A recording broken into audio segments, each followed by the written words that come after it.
sikat na flip-top rapper ang inaresto sa bypass operation sa Makati City. Siya si Marlon Peroramas o mas kilala bilang si Looney.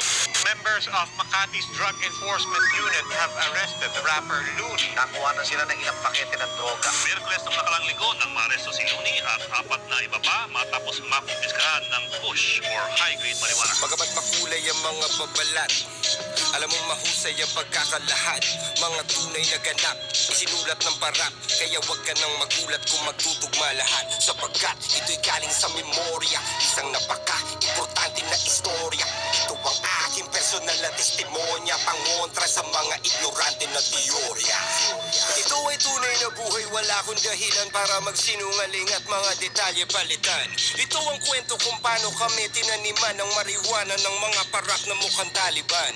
Bandang alas 8 ng gabi sa Pilipinas, sa isang gusali doon sa may Ortigas. 8 oras bago ang rehas ay mahimas. Kasama ko si Ron Henley na stick figures. May interview kami sa radyo nung gabi na yun, tungkol sa marijuana at sa legalisasyon. Pagkatapos namin umalis agad sa estasyon, dahil meron pa akong pupuntahang isang okasyon dun sa poblasyon. Birthday daw ni Sean, yun lang ang alam ko na detalye pa noon. Medyo masama ang panahon, umaambon, kaya tinext ko na si Utol, pumunta ka na ngayon. Umiwalay na si Ron, sumakay ng taxi, dahil bukas may recording pa kami ni Clamsy. Utol kong si Idol, sinundo ako sa lobby gamit ang aking Subaru na tunog Ferrari. Saan tayo pupunta? Private daw na party. Yung reception ay isang hotel dun sa Makati. Bata na may cancer, kumontak kanyang mami. Idol ako ng anak at rap ang kanyang hobby. Pangalan daw ay Sean, walang paki sa money, kasi handang magbayad kahit magkano si daddy. Lumambot ang aking puso nung una ko narinig. Naawa ako kay Sean, mga luha ng ilid. Nung nalaman kong lagay na daw ng bata tagilid. Di nyo kailangan magbayad, pupunta ko sa event. Rekta sa Makati kahit traffic ay kainip. Kasama ko si Ruth at si Ivan, ang sikip, at si Kuya Albert, yung driver kong mabait. At saka si Idol, aking manager at kapatid na merong thalassemia, isang kakaibang sakit. Kailangan niyan lagi salinan ng dugo na pantawid. At dahil malapit lang sa hotel yung Makati Med, sumabay na lang siya sa amin para mas makatipid. Sabay ka na, pang isang kotse na lang. Yung katabi ko sa backseat, si Rude Boy at si Ivan. Documentation, security at hype man. Balay siksikan kami sa aking chikot. Wag balikot! Tatlo kaming mga lalaki sa likod. Pagdating sa Makati, sakto lang yung timing. Nag-text na rin yung mami at nagsabing nag-start na daw yung party, sa basement daw yung parking. Salamat sa pagpunta, pasok lang kayo darling. Pagbaba ng kotse, hinanap ko yung main floor. May nagpalitrato sa tabi ng elevator. Idol, pwede favor, baka pwede magpa-picture, kasi idol na idol ka talaga ng anak ko na grade 4. Yes, Nag-selfie kaming dalawa sa kanyang razor, tapos tinutok sa akin yung baril ni Terminator. Pero bilang narrator, lagyan natin ng flavor para di masyadong halata yung trauma ko na major.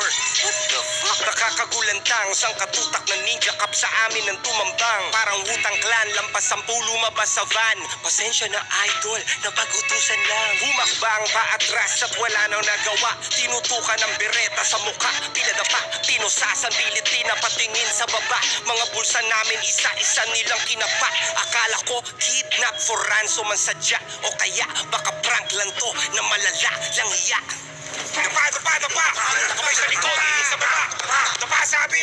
Nakadapa kami habang napapanood ang aking utol na kasalukuyang nakabukod. May tinabi silang kahon, malakas kanyang putob na meron tong mga lamang kontrabando sa loob. Tsaka na lang silang nagpakilalang mga parak nung isa na sa mga kasama nila na sapak. Walang uniforme at nakamaskara lang lahat. Walang Mirandang binasa, basta-basta lang agad. May sikat na hotel at ang nakakapagtakay.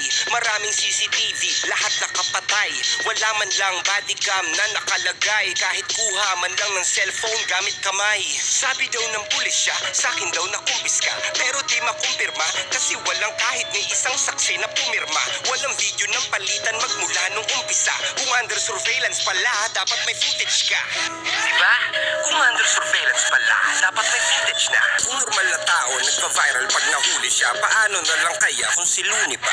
Nung nasagot ko yung pideya at aking kinundina, mga ulo nila bigla nagkaroon ng bumbilya. Para ma-promote sa pwesto, ako ang pinuntirya ng mga ninja cops na gustong magbida-bida. Diba? Bigla silang nakaisip ng ideya, kasi napanood nila yung live ko sa pideya. Nung binan nila yung sistema. Pero Maria Hiwaga ni Sasa, walang problema. Aba punyeta, talamak na ang taniman. Bypass daw kaso bakit parang madalian? Di ba dapat pinaghahandaan yan at kalimitan? Minaman-man na ng malayuan, malapitan. May mga kamera na nakatago sa pagitan. Kaya medyo window kasi walang video ng palitan. Nakala ko ba bypass to na malakihan? Nakakapagtaka lang kaibigan.